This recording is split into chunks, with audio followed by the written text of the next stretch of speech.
Hello दोस्तों, आज की इस वीडियो में स्पोर्ट एडमिशन का सेकंड राउंड के लिए बहुत ही इंपॉर्टेंट न्यूज़ निकल कर आई, जिसको लेकर के मैंने सोचा कि आप लोग को बता दूं कि कैसे आप लोग को अप्लाई करना है और कॉलेज जाना पड़ेगा कि नहीं जाना पड़ेगा, या फिर आप वेबसाइट के माध्यम से सीटों की संख्या को देखेंगे, किस तरह से आप अप्लाई करेंगे या कितने सीट किस कैटेगरी में बाकी है, ये चीज़ आप लोग को इस वीडियो में बताने वाले हैं। सबसे पहले यहाँ पर चलते हैं, मेरे पास यहाँ पर बिहार बोर्ड का ऑफिशियल जो नोटिस वो है, और बारी बारी से एक पॉइंट को बताते हैं, उनके बाद फिर आप लोग के सामने यहाँ पर बोलने का काम करते हैं। यहाँ सबसे पहले क्या कहा जा रहा है कि समिति के 3 चरणों में सरकारी संस्थानों में सीट आवंटन और संस्थान द्वारा नामांकन कार्यवाही के पश्चात संस्थानों की रिक्त सीट 7/9/2024 तक स्पोर्ट प्रक्रिया में नामांकन कार्रवाई की गई है। इसके बावजूद राज्य के कई सरकारी संस्थानों में सीटों के विरुद्ध कुछ सीटें रिक्त रह गई है ना। अभी भी आपका जो है रिक्त सीटें रह गई। यहाँ पर दूसरा इसमें कहा गया है कि द्वितीय स्पोर्ट नामांकन संस्थावार रिक्त सीटों का विवरण समिति के पोर्टल https://www.dlhbihar.com में आपका उपलब्ध किया गया। आप लोग वेबसाइट को पहले खोलिएगा, उनके बाद वहां जाकर के आप लोग क्या करिएगा,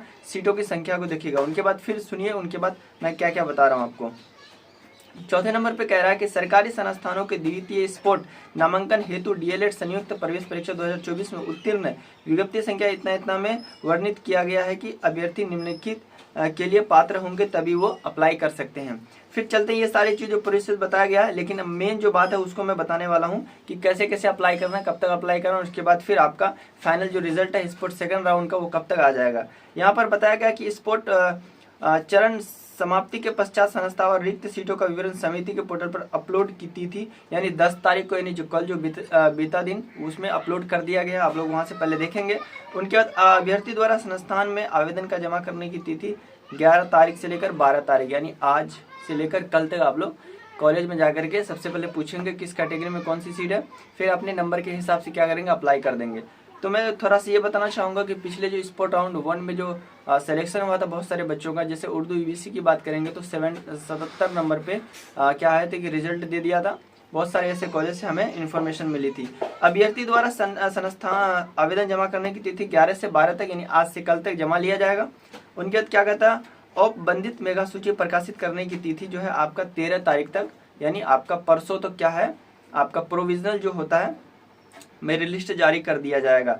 उनके बाद औपबंधित मेगा सूची पर अभ्यर्थी को आपत्ति प्राप्त करने की तिथि 13 से 14 तारीख तक, यानी एक दिन को आप लोग दिया जाएगा। वहां पर आप लोग जो भी होगा ऑब्जेक्शन वो आप लोग देख सकते हैं। उनके बाद 14 तारीख को क्या होगा, प्राप्त आपत्तियों के आधार पर निराकरण होगा।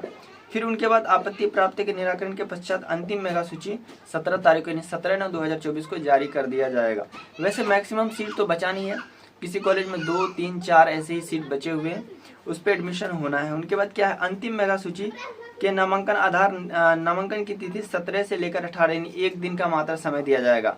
यदि किसी स्टूडेंट का अच्छे अंक है, अच्छा नंबर है, अच्छा स्कोर है, तो ये तो उम्मीद कर सकते हैं उसका एडमिशन हो जाएगा। लेकिन उससे पहले जो सारे कागजात लगते हैं, जैसे कि मैं आपको बताना चाहूँगा कि स्पोर्ट राउंड 1 में जितने सारे बच्चों का हुआ था उन लोगों को बहुत ज़्यादा समस्या हुई थी, है ना। उनके जो एडमिशन जहाँ गए थे वहाँ प्रिंसिपल बहुत ज़्यादा जो है उन लोगों को डिमांड कर रहे थे, एनसीएल का, जाति निवासी आय, ये सब करेंट होना चाहिए, है ना, और जो आपका सारा डॉक्यूमेंट्स अपडेटेड होना चाहिए।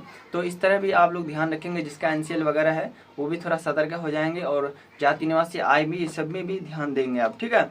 उनके बाद कहा जा रहा है क्या, लास्ट नंबर क्या है कि अंतिम मेगा सूची नामांकन के बाद ये तिथि 19 क्या कहते हैं, संस्थावार प्राप्त आवेदन में प्रतीक्षा सूची पूर्ण करने की तिथि क्या है, 19 तारीख को फिर अपडेट कर दिया जाएगा। फिर नामांकन के पश्चात समिति के पोर्टल पर अपडेट करने की तिथि 20 तारीख को, फिर जो सीटें बचेगी वो सीटों पर अगली जो है स्पोर्ट राउंड 3 होने की प्रक्रिया शुरू हो जाएगी।